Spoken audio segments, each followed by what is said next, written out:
Hi, today we're going to talk about interpersonal deception theory, which corresponds with week 3 of the course in the chapter of Fundamentals of Nonverbal Communication, which is chapter 3. The theory has to do with how deception detection can be influenced by our relationship with the other person.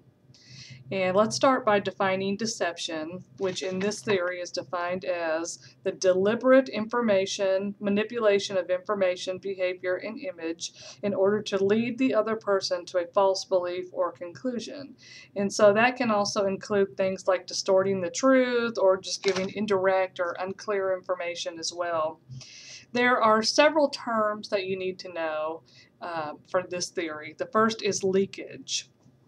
And a lot of times when people are lying, they understand that they're lying, so therefore they may feel a certain amount of anxiety. Well, that anxiety can actually leak through our body language as we attempt to deceive. So the word is leakage, and again, that has to do with the internal anxiety leaks into our outward behavior. So some examples of that might be a person who's wringing their hands or a person who is shuffling his or her feet. A lot of times we're very good at controlling our face and our eyes because we understand that people will be looking for deception cues in our face. And so you're most likely to see leakage in a person's hands or in the feet, shuffling of the feet, clenching fists. A couple other things that may influence deception and detecting deception would be interactivity, and that is the level of dialogue that occurs between people. For example, talking face-to-face is highly interactive. Texting is not. Email would be even less so.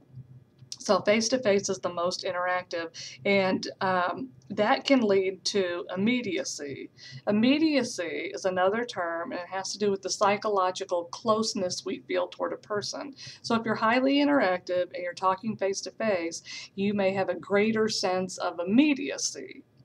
And that immediacy may affect our ability to detect deception.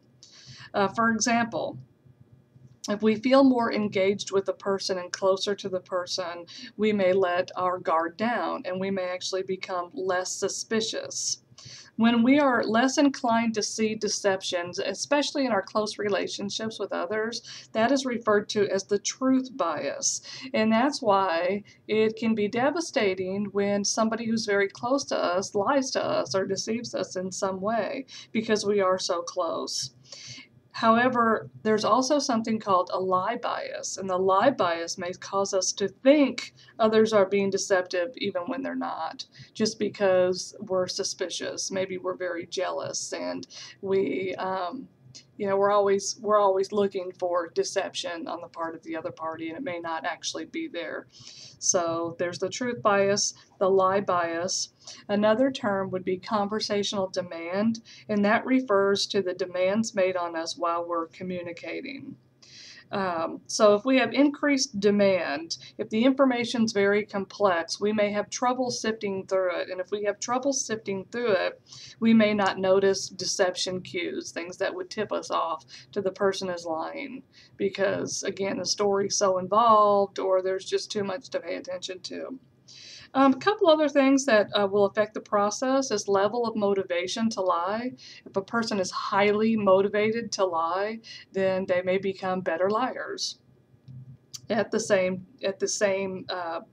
token, if the receiver knows that the other person is highly motivated to lie, they may be paying special attention to any type of deception cues on the part of the other party as well, and that may make a difference as well. And of course, there is skill at deception. Some people are better at deceiving people than others, naturally.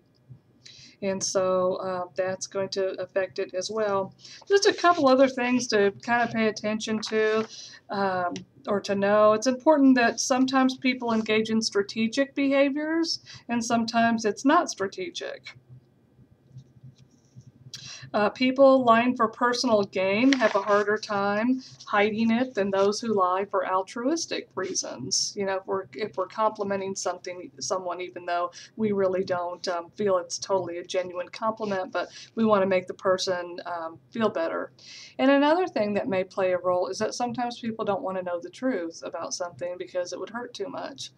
And so that's another relational variable that affects the deception process, which is why interpersonal deception theory can give us a different take on the deception process. It's not all about just behaviors that may tip the other person off. And be sure you look in chapter 3. There's a chart on behaviors that are associated with deception. But again, these other factors are going to come into play. So have fun reading that. Thanks.